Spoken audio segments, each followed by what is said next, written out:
అన్యాయంగా వాళ్ళు కాల్చి చంపడం జరిగింది.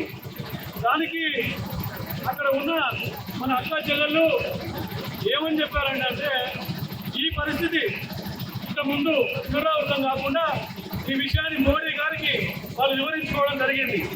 ఏదైతే ఇంత బాధాకర ఉదయంతో మన ప్రధానమంత్రి నరేంద్ర మోడీ గారు ఆపరేషన్ సింధూర్ అనే కార్యక్రమాన్ని తీసుకొని మన భారత సైనిక దళాలకు మరియు వైమానిక దళాలకు 23 నిమిషాల టైం ఇస్తే వాళ్ళు పాకిస్తాన్ను అతలాకుతలం చేయడం జరిగింది.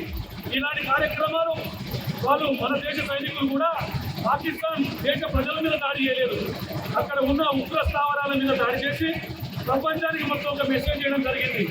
మేము కొట్లాడేది ఎప్పటి నుంచో మా భారతదేశ పౌరుల మీద దాడి జరిగేది, అయినా కానీ మేము ఇలా పాకిస్తాన్ ప్రజల మీద దాడి చేయలేదు.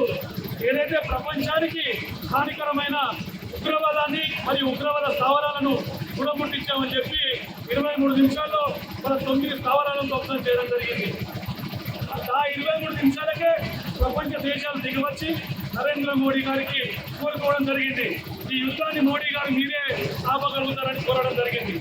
మరి ప్రపంచ దేశాల యొక్క కోరిక మేరకు దీన్ని ఆపి ఇక ముందు ఏదైనా ఉగ్ర కార్యక్రమాలు జరిగితే మాత్రం కూరుకునేది లేదని చెప్పి మళ్ళీ తెలియజేయడం జరిగింది.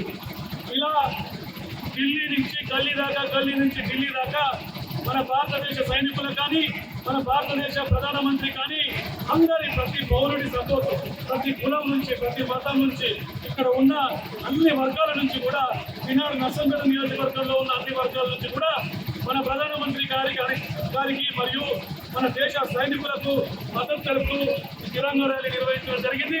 ఈ తిరంగా ర్యాలీ ఇంకా విజయవంతం కావడానికి ఇక్కడికి వచ్చిన పెద్దలు మన సంఘ చెలక్ సమిరెడ్డి సార్ గారికి మరియు పెద్దలు వరంగల్ జిల్లా అన్నగారు రత్న సతీష్ అన్న గారికి మరియు పద్మ సతీష్ అన్న గారికి ఆ పెద్దన్న చాడశీలన్న గారికి మరియు ఇక్కడికి వచ్చిన జవాను సోదరులకు మరియు నర్సంపేట పౌరులందరికీ కూడా కృతజ్ఞతలు తెలియజేస్తూ ఈ కార్యక్రమాన్ని ఉద్దేశించి మన సోదరుడు ఆర్మీ జవాన్ వేలుపుల శ్రీధర్ గారిని మాట్లాడాల్సిందిగా